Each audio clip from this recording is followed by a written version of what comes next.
రాష్ట్రంలో ఎప్పుడూ జరగనట్టుగా, దేశంలో కూడా ఎక్కడ చూడనట్టుగా మొట్టమొదటిసారిగా ఈ 59 నెలల పాలనలోనే ఇళ్లు కట్టుకోవడానికి ఉద్యోగి, వ్యాపార విస్తరణకు బిజినెస్ మ్యాన్, చదువుల కోసం విద్యార్థి, పంటల సాగుకు రైతు అప్పులు చేస్తుంటారు.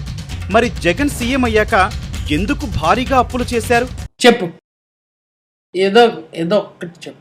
లక్షల కోట్ల రుణాలు తెచ్చి ఆంధ్రప్రదేశ్లో ఎన్ని ఆస్తులు సృష్టించారు?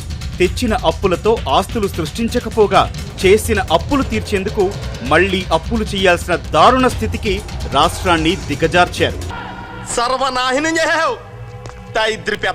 ఈ 5 ఏళ్లలో నిర్మాణ రంగం కుదేలైంది. ప్రాజెక్టులు నిర్మించలేదు, రోడ్లు వెయ్యలేదు, కాలువలు తవ్వలేదు, అభివృద్ధి పనులన్నీ ఆగిపోయాయి.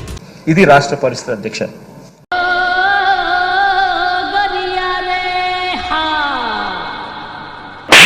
బతుకుచాడా